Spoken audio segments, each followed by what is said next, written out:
पाकिस्तान अधिकृत कश्मीर में जनाक्रोश, बलूचिस्तान में तेज होता विद्रोह, खैबर पख्तूनख्वा में टीटीपी के हमले और अफगानिस्तान सीमा पर तनाव। सवाल ये उठ रहा है कि क्या पाकिस्तान की सेना पहली बार एक साथ इतने मोर्चों पर घिर गई है और अब आगे पाकिस्तान में पीओके में बलूचिस्तान में होने क्या जा रहा है। नमस्कार, मैं हूं आकांक्षा और आप देख रहे हैं न्यूज़ 18 का डिजिटल प्लेटफॉर्म। पाकिस्तान इन दिनों ऐसे दौर से गुजर रहा है जहां हर तरफ से संकट उसके दरवाजे पर दस्तक दिखाई देता दे रहा है। एक तरफ उसके कब्जे वाले कश्मीर यानी कि पीओके में लगातार विरोध प्रदर्शन हो रहे हैं, दूसरी तरफ बलूचिस्तान में बलोच आर्मी के हमले पहले से ज्यादा तेज हो चुके हैं। उत्तर पश्चिम में खैबर पख्तूनख्वा में तहरीक-ए-तालिबान पाकिस्तान लगातार सुरक्षा बलों को निशाना बना रहा है, जबकि अफगानिस्तान सीमा पर भी तनाव कम होने का नाम नहीं ले रहा है। यही वजह है कि पाकिस्तान के सेना प्रमुख फील्ड मार्शल आसिम मुनीर के सामने अब सिर्फ एक सुरक्षा चुनौती नहीं बल्कि कई फ्रंट पर संकट खड़ा है। सबसे बड़ा सवाल यही है कि क्या पाकिस्तान की सेना एक साथ इतने फ्रंट संभाल पाएगी या फिर ये मुनीर के लिए किसी बड़े एंड गेम की शुरुआत साबित हो सकता है। पाकिस्तान के कब्जे वाले कश्मीर में पैदा हुआ संकट उसके लिए नई चुनौती बनता जा रहा है। हालिया विवाद की शुरुआत उस समय हुई जब पीओके की सुप्रीम कोर्ट ने विधानसभा में 12 आरक्षित शरणार्थी सीटों को बरकरार रखने का फैसला दिया। इसके बाद विरोध प्रदर्शन तेज हो गए। प्रदर्शनकारियों का कहना है कि ये सिर्फ संवैधानिक विवाद नहीं है बल्कि इसके पीछे सालों की नाराजगी भी है।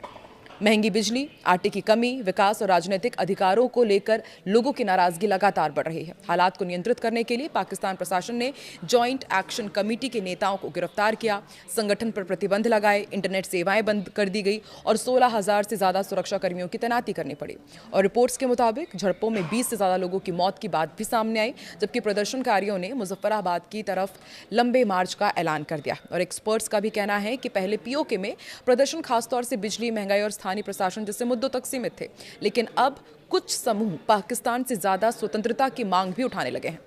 बलूचिस्तान में संकट क्यों बढ़ रहा है, ये भी आपको समझाते हैं। पाकिस्तान के बलूचिस्तान में कई अलग अलग मुद्दों को लेकर लगातार विरोध प्रदर्शन हो रहे हैं। सबसे बड़ा कारण पानी का गंभीर संकट, कथित जबरन गुमशुदगी और बढ़ती हिंसा है। कई इलाकों में लोग पानी की कमी और सरकारी लापरवाही के खिलाफ सड़कों पर उतरे हैं। वही बलोच यकजहती कमेटी के नेतृत्व में लापता लोगों के परिजन अपने रिश्तेदारों की बरामदगी की मांग को लेकर भी प्रदर्शन कर रहे हैं। इसके अलावा हालिया हथियारबंद समूहों के हमले में पुलिस और सुरक्षा बलों के जवानों की मौत के बाद उनके परिजन भी बेहतर सुरक्षा और न्याय की मांग करते हुए विरोध कर रहे हैं। बलूचिस्तान लंबे समय से पाकिस्तान के सबसे संवेदनशील इलाकों में रहा है, लेकिन पिछले कुछ सालों में हालात तेजी से बिगड़े हैं। रणनीतिक मामलों के जानकारों का भी दावा है कि पाकिस्तान सरकार का नियंत्रण अब सिर्फ बड़े शहरों तक सीमित होता जा रहा है, जबकि ग्रामीण इलाकों में हथियारबंद समूहों की एक्टिविटी लगातार बढ़ती जा रही है। रिपोर्ट्स के मुताबिक बलूच विद्रोही लगातार सैन्य काफिलों, राजमार्गों और सिक्योरिटी इंफ्रास्ट्रक्चर पर हमले कर रहे हैं। जाफर एक्सप्रेस पर हुए हमलों ने पाकिस्तान की सुरक्षा व्यवस्था पर गंभीर सवाल खड़े किए। इतना ही नहीं, चीन की निवेश वाली कई परियोजनाओं पर भी सुरक्षा संकट का असर देखने को मिला। रेकोडिक जैसे बड़े माइनिंग प्रोजेक्ट को लेकर भी सुरक्षा चिंताएं सामने आई हैं। अगर पाकिस्तान में हालात ऐसे ही रहते हैं तो इससे पाकिस्तान की अर्थव्यवस्था भी कमजोर होगी। चीन समेत विदेशी निवेशकों के आगे भी पाकिस्तान बेबस हो जाएगा, जिसका सीधा और गंभीर असर पाकिस्तान की पहले से डगमगाती अर्थव्यवस्था पर सीधा पड़ेगा। उधर पाकिस्तान का उत्तर पश्चिमी इलाका भी लगातार अशांत बना हुआ है। तहरीक-ए-तालिबान पाकिस्तान लगातार हमले कर रहा है। अफगानिस्तान सीमा पर तनाव बना हुआ है। पाकिस्तान को एक तरफ बलूच विद्रोहियों से लड़ना पड़ रहा है तो दूसरी तरफ टीटीपी भी सेना के लिए बड़ी चुनौती बना हुआ है। यानी सेना को पश्चिम और दक्षिण पश्चिम दोनों ही तरफ से लगातार संसाधन लगाने पड़ रहे हैं। वहीं खैबर पख्तूनख्वा क्षेत्र के अलावा पाकिस्तान सीमा भी पाकिस्तान के लिए लगातार बड़ी सुरक्षा चुनौती बनी हुई है। यहाँ टीटीपी के हमले लगातार बढ़ रहे हैं, जबकि अफगान तालिबान के साथ सीमा पर तनाव और झड़पों की घटनाएं भी सामने आती रहती हैं। तालिबान लगातार पाकिस्तान पर दबाव बनाए हुए हैं, यहाँ तक कि कुछ मोर्चों पर लड़ाई भी छिड़ी हुई है। तो अब ऐसे में क्या पाकिस्तान भारत की तरफ ध्यान भटका सकता है? देखिए, पीओके में बवाल और बलूचिस्तान में उबाल के बीच एक सवाल ये बार बार उठ खड़ा हुआ है कि क्या पाकिस्तान अपने घरेलू संकट से सभी का ध्यान हटाने के लिए भारत के साथ तनाव बढ़ाने की कोशिश करेगा। कुछ एक्सपर्ट्स का कहना है कि पाकिस्तान के इतिहास में ऐसे कई उदाहरण रहे हैं, जैसे कि पाकिस्तान में जब भी हालात खराब होते हैं तो उसने भारत के साथ तनाव पैदा किया है जानबूझकर। अब तो हालात ऐसे हैं कि पाकिस्तान सिंधु के पानी को हथियार बनाने की कोशिश कर ही रहा है। अब देखने वाली बात यह होगी कि पाकिस्तान और उसका आर्मी चीफ आसिम मुनीर आने वाले समय में क्या कदम उठाता है। पाकिस्तान के कब्जे वाले जम्मू कश्मीर यानी कि POJK में जारी आंदोलन के बीच एक बड़ा विवाद सामने आया। जॉइंट अवामी एक्शन कमेटी ने 15 जुलाई को दावा किया था कि पाकिस्तान के फील्ड मार्शल असीम मुनीर ने ओवरसीज पाकिस्तानी फाउंडेशन के चेयरमैन सैयद कमर रजा को अपना विशेष प्रतिनिधि बनाकर बातचीत के लिए भेजा था।